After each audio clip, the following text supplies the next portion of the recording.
Kehidupan di Pulau Bangkurung, Sulawesi Tengah adalah warna kehidupan bahari yang bergelora. Sebuah keniscayaan, sebab pulau kecil di Kabupaten Banggai Laut ini dikelilingi lautan nan luas. Sero ikan menjadi solusi saat cuaca tidak mendukung untuk melaut. Di Desa Dungkean terdapat sekitar 20-an sero milik warga. Lebih dari cukup untuk menjadi sandaran warga desa. Baik untuk mencukupi kebutuhan pangan sendiri atau untuk dijual ke luar daerah. Pada musim angin besar, sero biasanya akan terisi ikan dalam jumlah besar.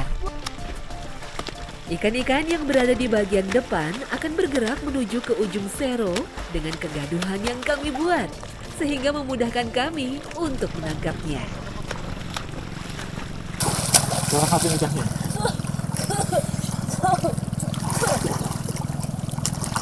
Ini bukan main-main, jadi memang seperti itu caranya. Di saat kita mudung, nyelam, sudah kasih tutup pintu yang di sana, lalu kita tepok-tepok ikannya. Niatnya biar ikan-ikan yang tadinya ada di jaringnya nomor 2 ini semuanya lari mengarah ke depan. Kalau misalnya dilihat, sudah nggak ada ikan. Tapi ternyata capek juga.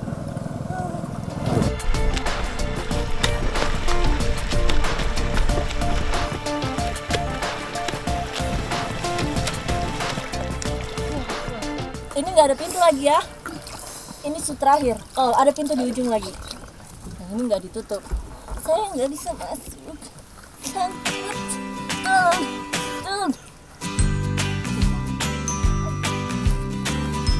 Oke.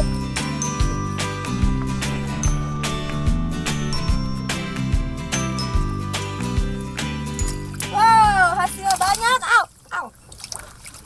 Oke. Nah, jadi itu tadi, kalau sero ini satu kali dipasang, dia bisa ada hasilnya terus-menerus setiap hari. Nah, itu tadi jenis-jenisnya tergantung dari pasang surut dan tergantung musim juga. Tapi yang pasti untuk jenis-jenis tertentu seperti sardin itu langsung konsumsi ya, langsung dimakan ya. Tapi kalau yang bobara, biasanya ditampung. oh disimpan. Disimpan. Ini masih ukuran kecil. Nah, kalau sudah jual itu. Oh, ini sudah jual ya. Jual itu. Oke, kalau ayo. Oke, ukuran segini ini bisa langsung dijual, tapi kalau yang lebih kecil lagi dari ini, biasanya masyarakat pilih jenis-jenis tertentu yang mereka akan tampung hidup lalu dibesarkan sampai ada yang beli ya ukuran tertentu ya. Ini kasih lepas. Kerapu.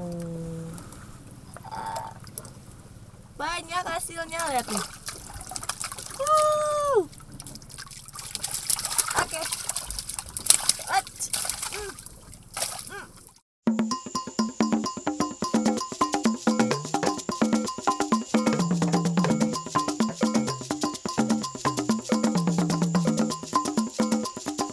Ini ya Bu, pohonnya ya. Yang diambil buahnya. Diambil buahnya.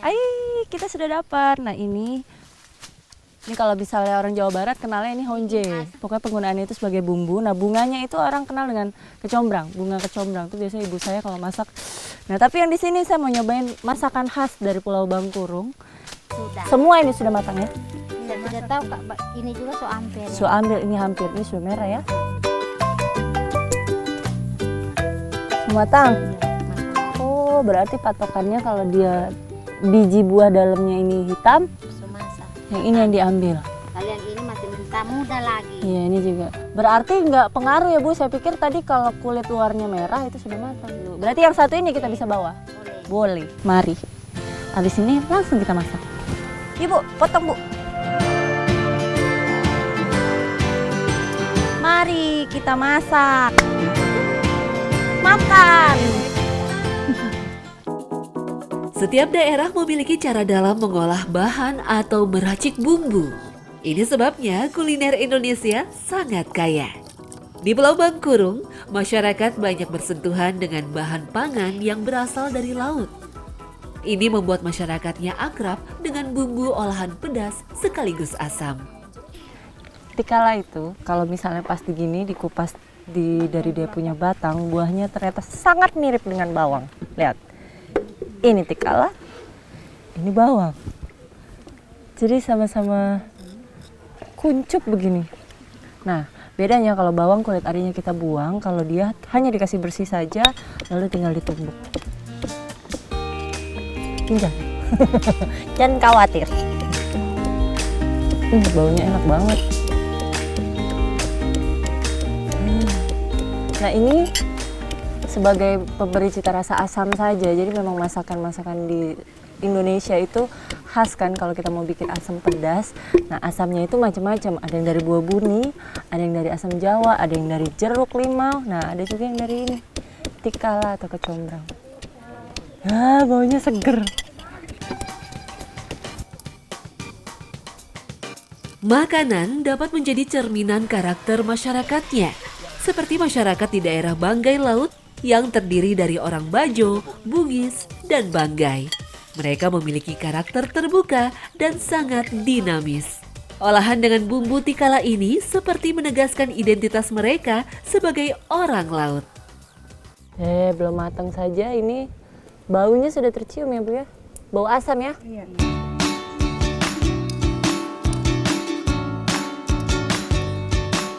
Pokoknya tadi ikan masak dengan tikala yang kita buat rasanya seger banget. Mulut itu ada rasa pedasnya, betul, pedas, tapi enak rasa asamnya.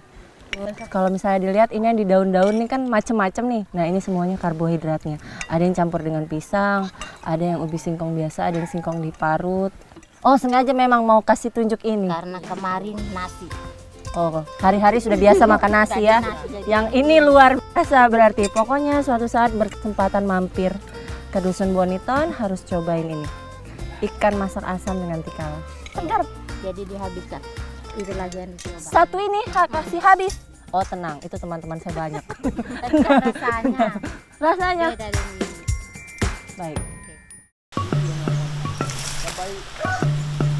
Nanas di Pulau Bangkurung digunakan sebagai tambahan bumbu. Kuliner khas daerah ini, daing misalnya, banyak menggunakan nanas sebagai bumbu dalam proses masaknya.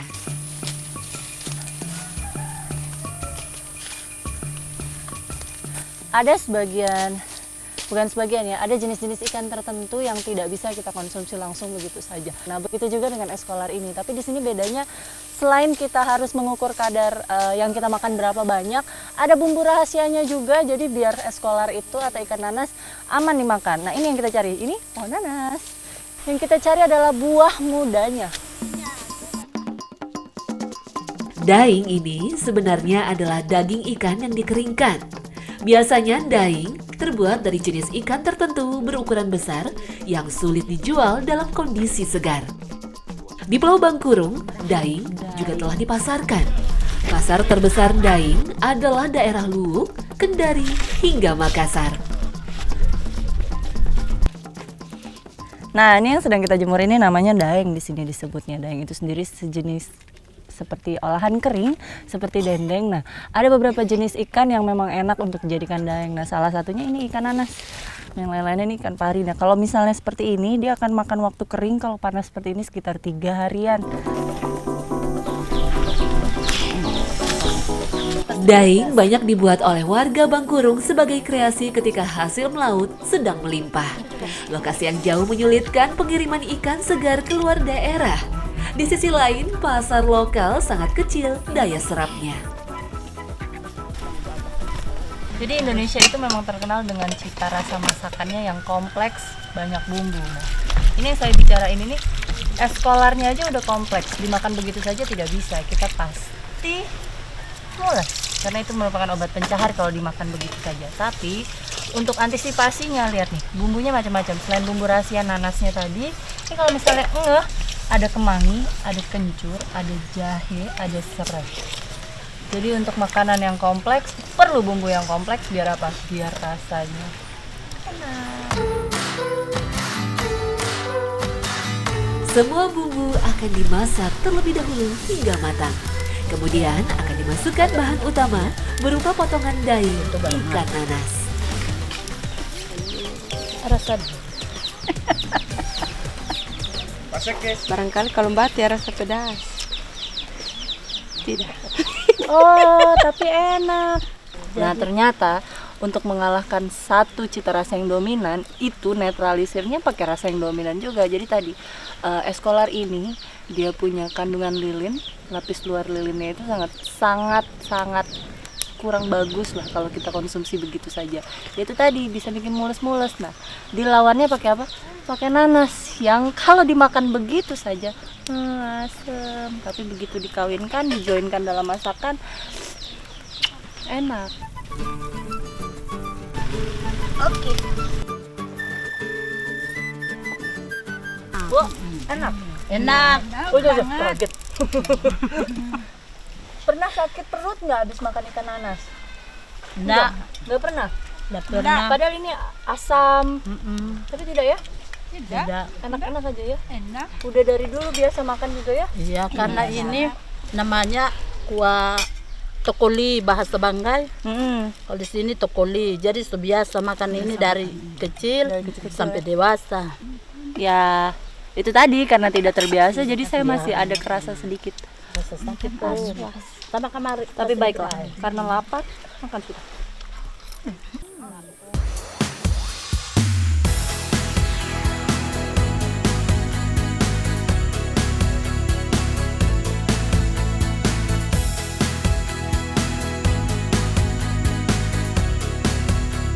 Oh ini, ayah.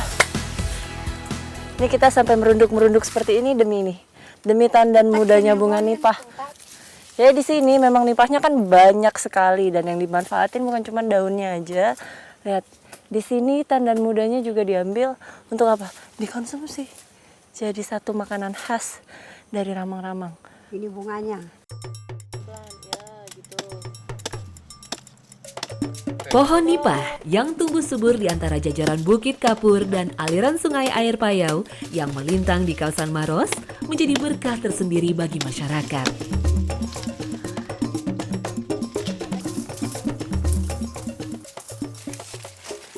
Mana dia? Oh iya. Nih, kalau misalnya dilihat bentuknya ini seperti bunga apa ya? Bunga-bungaan pisang, bunga pisang. Ini tandan muda ini adalah bakal buah. Jadi udah pernah tahu kan kalau misalnya pohon nipah itu dia ada buah yang seperti buah lontar, seperti buah atap yang bergerombol, biasanya ada di pinggir-pinggir tandan dan itu menjorok biasanya ke bawah. Nah, itu dia nih. Ini sebelum jadi buah itu ini dia bakal buahnya. Umbut atau tandan muda nipah merupakan bakal buah. Di daerah lain buah nipah biasa dimanfaatkan untuk dikonsumsi layaknya kolang-kaling maupun disadap untuk diolah menjadi gula nira. Sementara buah nipah yang telah tua biasanya diolah menjadi tepung. Meski jarang diolah menjadi masakan, umbut atau tandan muda atau bakal buah dari tumbuhan dengan nama latin Nipah fructicans ini biasa dikonsumsi oleh masyarakat sekitar karena kandungan seratnya yang baik bagi tubuh. Nih, ini lagi dikupas, ternyata yang diambil itu dalamnya. Jadi tandan muda yang diambil putih dalamnya ini, kupas semua atasnya, bunganya dibuang. Yang pasti kita mau masak ada dua jenis masakan, yang satu di sayur, yang satu dibikin kayak Sambal. lawar. Iya, Lawar ya Bu ya, lawara. dibikin lawara. Nah.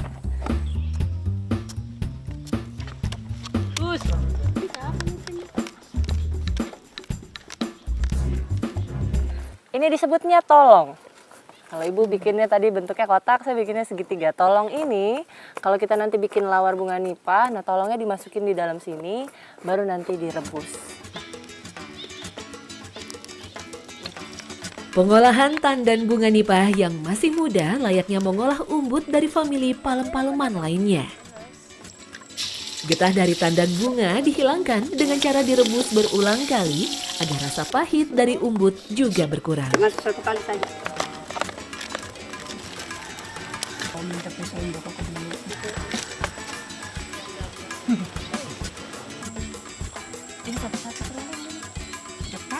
Oh boleh ya, satu-satu gini ya. Coba ya Bu. Iya, coba. Lihat dulu. Ya. Saya pernah misalnya, kesan rugi mintupannya kan. Ini kalau misalnya dilihat tuh dia seperti ayam suwir bentuknya. Tapi kalau rasa begitu masuk ke mulut rasanya seperti jantung pisang. Iya Bu, makasih. Begini ya makannya ya, dengan nasi panas begini ya. Ini merupakan salah satu panganan alternatif yang kalau misalnya suatu saat kita bingung mau makan pakai apa, nah nih gampang dicari, bahan bakunya mudah dijumpai di sini. Ya itu tadi, makanan khas dari Ramang-Ramang, buah nipah. Makan pakai nasi Bu, mari Bu.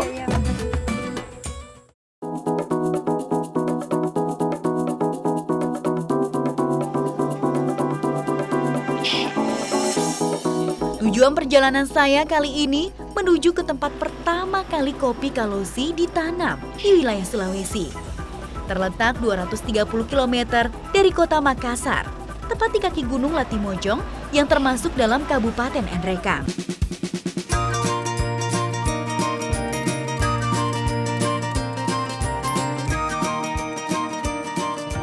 Kopi ini sendiri, kopi Arabica sempat menghilang dari dunia, ayo bayangin. Tapi sekarang sudah mulai dibudidayakan lagi dan banyak sekali di kaki Gunung Latimojong ini. Buah yang dihasilkan kopi Arabica akan cepat busuk apabila paparan sinar matahari sangatlah kuat. Sehingga tanaman kopi Arabica memerlukan pohon pelindung. Kopi Arabica peka terhadap penyakit karat daun, terutama bila ditanam di daerah dengan elevasi kurang dari 700 meter di atas permukaan laut. Berbeda dengan kopi Robusta yang cenderung tahan terhadap segala penyakit.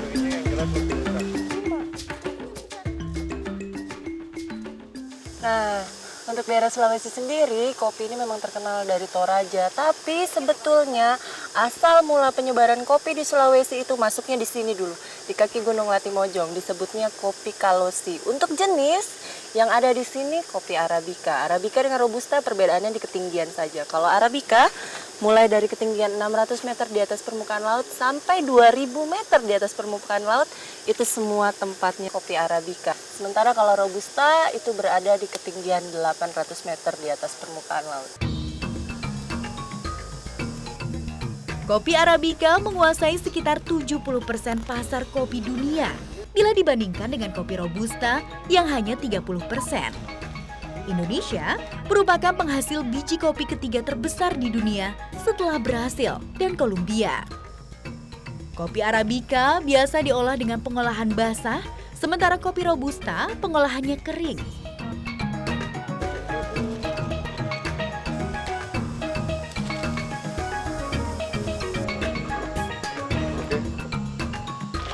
Masyarakat Rantelemo biasa menggiling langsung buah kopi Arabica yang masih basah dan segar untuk dipisahkan biji dengan kulit buahnya. Hal ini dilakukan agar karakter khas kopi Arabica yang asam dan segar tetap terjaga dari buahnya. Sedangkan pada kopi Robusta biasanya dijemur terlebih dahulu. Barulah dipisahkan antara buah dengan biji kopinya.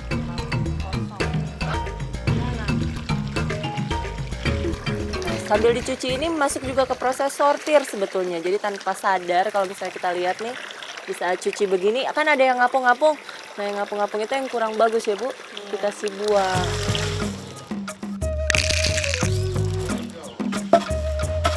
Nah ini kita masuk dalam proses tumbuk. Nah proses tumbuk ini juga ada beberapa kali.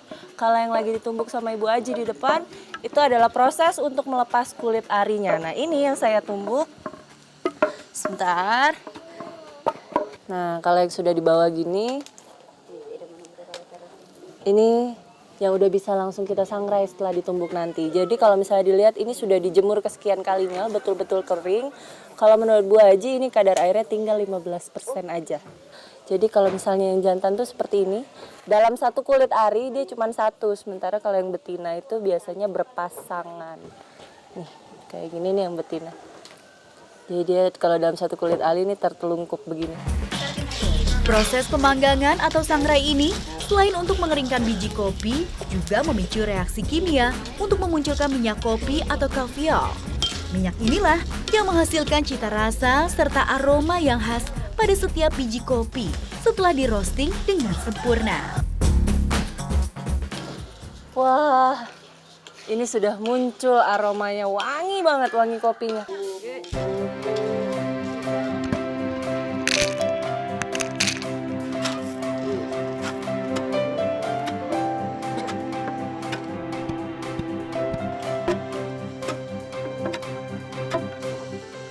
kopi Kalosi. Kopi yang sering kalah pamor dengan kopi Toraja ini merupakan nafas kehidupan ekonomi masyarakat di sini.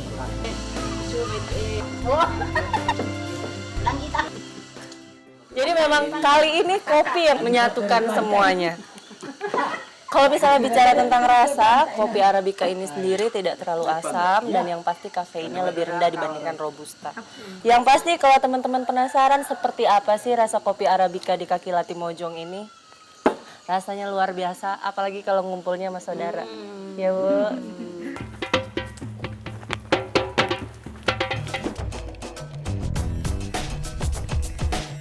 Laut adalah hal yang tak bisa dilepaskan dari kehidupan warga Pulau Buton.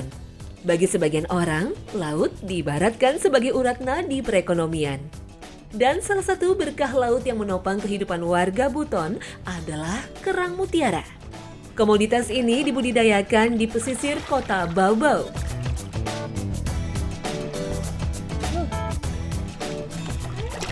Halo, nah di desa Palabusa ini, jadi kalau misalnya teman-teman lihat, banyak sekali keramba-keramba apung seperti ini. Tapi kalau misalnya penasaran, ini sebenarnya keramba apa sih? Ini adalah keramba kerang mabe. Lihat kan banyak sekali tali-tali, ya kerang mabenya tergantung di sini. Jadi kalau misalnya tadi nih saya snorkeling lihat di bawah ada berbagai jenis dan ukuran. Dan dia ada yang sudah terbuka. Nah terbuka itu artinya dia sedang makan. Buton merupakan cikal bakal dimulainya bisnis kerang mutiara di Indonesia. Pada tahun 1918, Dr. Sukeo Fujita, seorang ilmuwan berkebangsaan Jepang, mulai melakukan percobaan budidaya mutiara di pulau ini. Dengan rentang waktu tunggu 10 tahun, Fujita berhasil melakukan panen mutiara sekitar 8.000 hingga 10.000 setiap tahunnya. Ini menandakan wilayah perairan Buton adalah daerah yang sehat untuk pertumbuhan kerang mutiara.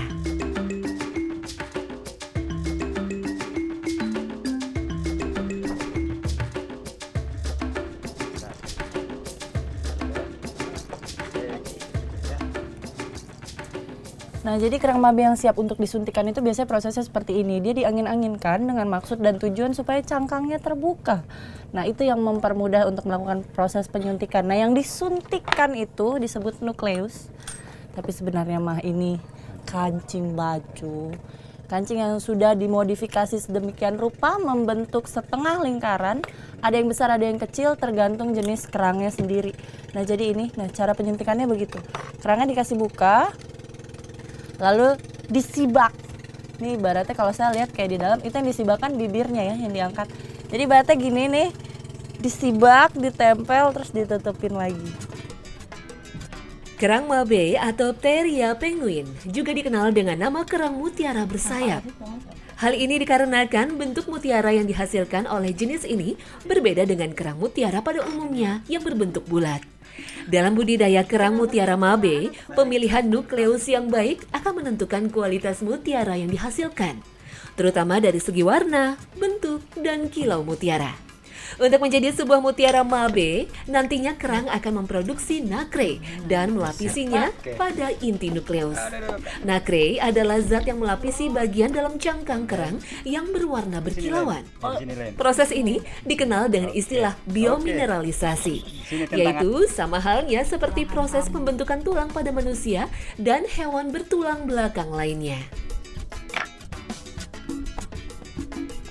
Sebenarnya ya, ini kalau misalnya kita lihat alat-alatnya, jadi yang disebut budidaya tradisional itu memang alatnya masih seadanya, tapi fungsinya tetap sama. Jadi ini adalah rak piring, betul ya Pak?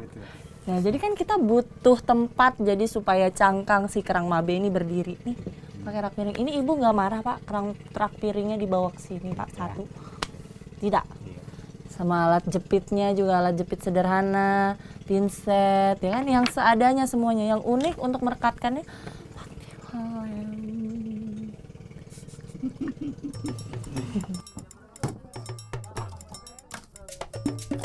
Budidaya kerang mabe di daerah Palabusa, Pulau Buton merupakan usaha tradisional milik masyarakat, sehingga alat-alat yang digunakan pun sangat sederhana. Namun tentu saja ini tidak mengurangi kualitas dari mutiara kerang mabe.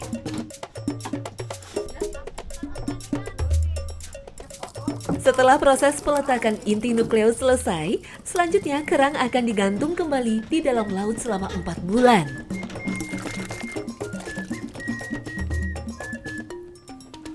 Oke. Nah, jadi yang tadi kita udah suntik itu, udah disuntik dengan pancingannya. Nah, mabenya ini akan didiamkan selama 4 bulan ya? Iya. Ya, jadi dia akan didiamkan, digantung begini sampai lebih kurang 4 bulan. Dan digantungnya juga nggak sembarangan, jadi dia akan digantung di kira-kira kedalaman sekitar 2-3 meter. Kenapa? Karena di kedalaman 2-3 meter itu banyak sekali pakan alaminya dia, karena dia memakan fitoplankton, plankton kecil.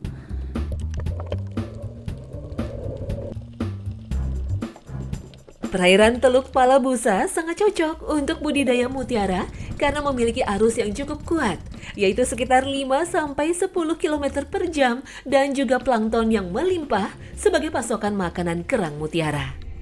Berbeda dengan mutiara lazimnya berbentuk bundar, mutiara kerang mabe berbentuk setengah bundar atau yang dikenal juga dengan mutiara blister. Tapi keindahan warna dan kilaunya tidak kalah dengan mutiara bundar yang selama ini menjadi primadona perhiasan.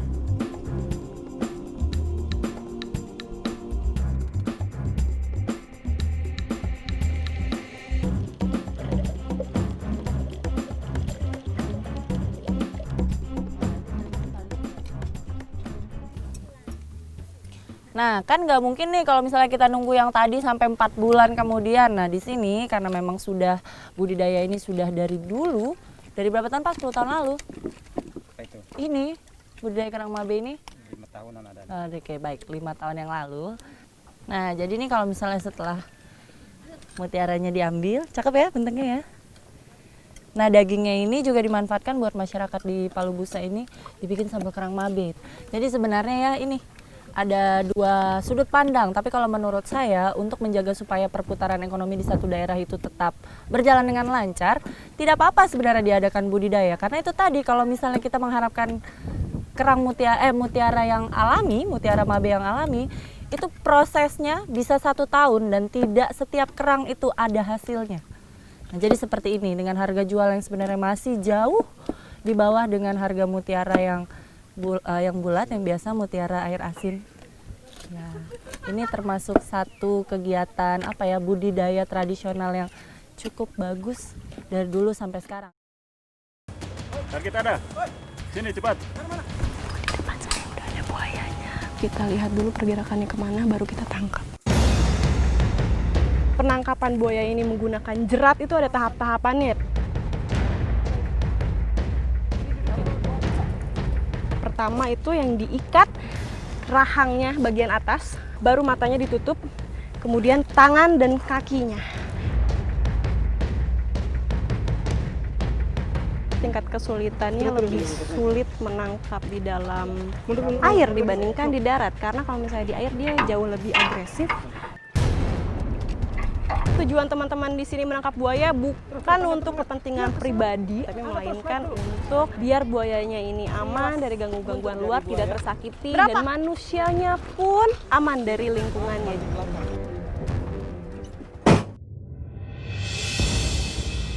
Salah satu strategi untuk menangkap sapi, kalau misalnya lagi di padang-padang seperti ini, kita harus menggunakan kuda. Bagian buntut ditarik supaya dia lemah, terus dia bisa diikat. Biasanya kalau di pasar kan yang dijual sembako, kalau enggak makanan. Tapi kalau di sini sapi. Pak, murah Pak, sapi Pak. Pak, mau beli Pak, sapi Pak. Sapi Pak. Pak, mau beli sapi? Bapak mau beli sapi Pak, pilih Pak. Pak, sapi Pak, beli Pak, sapi.